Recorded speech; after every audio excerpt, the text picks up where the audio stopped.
just before the holidays, TikTok, which folks know as a social media app, an entertainment app, as you said, that mostly derives its revenue from advertising, decided, hey, let's launch a shop functionality.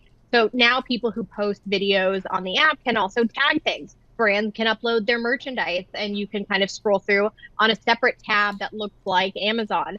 They came out with this just before the holidays, and this goal for next year kind of builds off that momentum in a really big way. We've seen a lot of big tech companies in the past, think of Meta's Facebook and Instagram, YouTube Shopping, who have kind of rolled out the ability to shop. Meta's scaled those things back.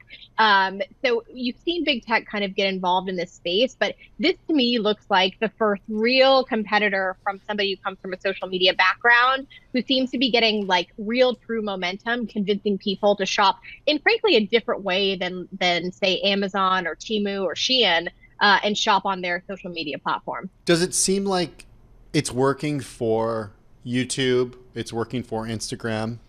The social, like combining the social elements with commerce. How's it working out for them? We don't hear about it a lot, and I think that that's a pretty good indicator. We've seen Meta's a good example with Instagram. People do buy things off of social media, but most of those things are coming from ads. Yeah. Or those purchases are happening off the platform.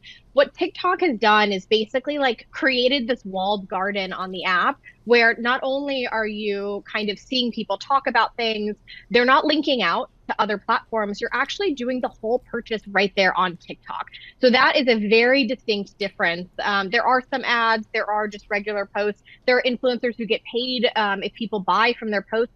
But I think the real big distinction here is they are managing all of the inventory. They're matching influencers with these brands. Okay. They're helping the brands actually sell stuff, and that actual checkout happens right within TikTok. So, is this more, it's definitely more than what the competitors are doing. And it looks a lot more like a proper e-commerce functionality than perhaps, an ad where you click and you're directed to another website and you have to figure out how to check out over there. You know what's interesting about this is I was talking to Carol about this a little earlier as we were prepping for this segment, and she said something like, so it's like a social version of what Amazon is doing, and I was like, Amazon has this new social tab that showed up in my Amazon app that I clicked, and it's like basically it's a weird TikTok impersonation. Yeah. It's like, I don't want to call it a TikTok like because it's vertical video. You scroll through it, you flick it, the video up. It's really weird. I don't know, Alex, what do you make of it? It's different. It's different. I Okay. believe it's called the Inspire tab. And we actually broke some news earlier last year that Amazon was trying to pay influencers $20, $25 a video to post there, which in the influencer space, that's tiny amount. So Amazon seems to be mostly paying folks for those videos. As you say, the experience is just not the same. TikTok, it's a little bit copying some of what TikTok DNA is, but what they really have is kind of the magic that made them really sticky and popular on the social media side.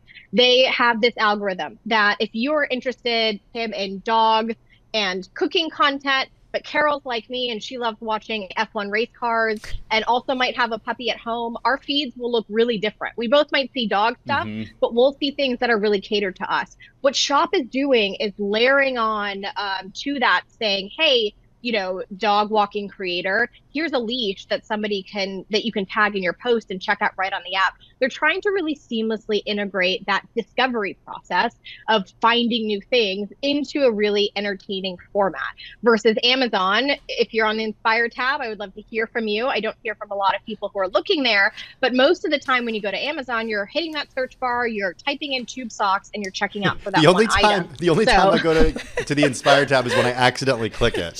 He's like, whoops. I mean, should Amazon be worried? I think that this is the first kind of social media company that should actually have them worried.